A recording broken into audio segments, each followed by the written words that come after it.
and welcome to Little Digital Learners. Today we're going to be talking about how to effectively measure student engagement on Seesaw. I'm sure you have some families who are going above and beyond and students are completing all activities and then some. But then there's always those families or students that are completing one or two here and there and some that seem somewhat silent. Now, a lot of schools and districts are moving towards no credit grades for this grading period. And we need some concrete data to show whether we had a highly engaged student or they were not present for the majority of the distance learning period. Now, a lot of us are assigning 5 to 10 activities a day, and there's 5 days in a week. And a lot of us have about 30 students. That's 150 activities to go through, to navigate, to look at engagement for all of our students, and that's a lot. We have a ton on our plate. We're spread thin already, trying to do new PD, trying to navigate a desk job when that is far from what we're used to. So this tip will streamline how you measure your engagement weekly, and it will also make it so that you have data to refer back to when you're doing your grades for this grading period. So again, we're going to hop on in and I'm going to show you how to effectively measure student engagement on Seesaw. Let's go. All right, here I am at the teacher profile homepage, and we are going to talk about measuring engagement through using the skills tab or skills feature on Seesaw. Now, this is a more advanced feature, so you need Seesaw Plus or Seesaw for Schools. If you are just using the free version, this is more reason to invest in the Seesaw Plus version. And I am going to start by going over to the Skills tab. Again, if you're on the free version and not the Seesaw Plus, you will not see this. But I'm going to go to the Skills. And then you can see I have some stuff in here already. But if you didn't, you would go down to the bottom and you would click Add Skills. Now, these could be grade level skills or standards based, but for right now, during this distance learning period, we just need to streamline what we're doing and work as efficiently as possible. So I'm going to label this skill week of, 518 attendance. And then I always do the quick code as month, day, year. And then for subject, I'm just going to put attendance. Now, this could be used differently next year when we're out of the distance learning period, but for right now, that's all you need to do. So I'm going to click the check mark, and now that's been added.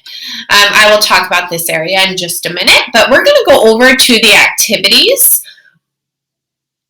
And you can see I've already assigned this Bossy R roll and read activity. So I can go to the ... I can go to edit activity. And then even if you are editing or creating a new activity, this is what it will look like. You will scroll down to the bottom where it says more options. Go ahead and click on that. And then you're going to scroll again. It's kind of hidden down there. This is where you would schedule. And down here is your skills. So you're going to go to edit. And you will have, I already have this one tagged, but you can search your skills or you can find what week they're going to be working on this. So I'm going to do week of 511, check mark, and save. Now I have created my attendance skill. I will use that for all activities that I assign this coming week. And When students complete it, there's nothing else they need to do. It will just categorize it for me. So I will go over to my skills tab, and I already completed an example assignment. These are my students in my PD class, and you can see that none of the students except for student A have completed their activity. Now, if I say we have about 5 activities a day, there's 5 days in the week, so you know that there's about 25 activities at the end of the week is what you should be looking for on your roster, somewhere within there.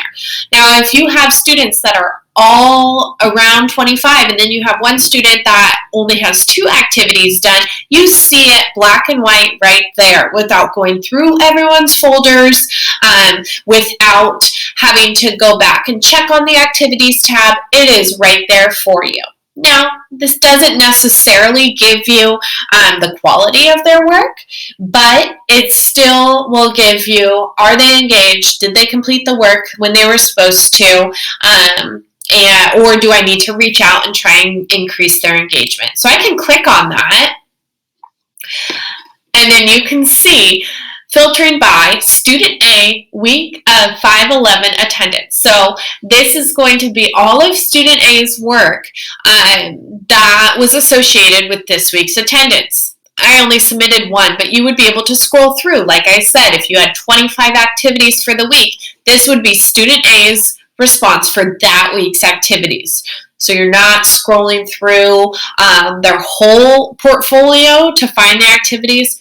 Furthermore, if there's activities you want them to do, like the morning meeting, but you don't want them associated with engagement or attendance, then you can just assign skills to the ones you want to count towards your attendance. That way you're streamlining once again and only looking at the things that are going to pertain to engagement, attendance. Maybe thinking, okay, awesome, I wish I would have known about this for the previous 8 weeks of distance learning. How am I going to track that engagement? The year's almost over. Well, you could, if you wanted to, go through your previous activities that were assigned to students, and down here is a quick link where you can click on the skills button. It will pop up and you can just check off what week that was, and you can go back and you can track their work that was previously done associated with each week's engagement. Then you would click check.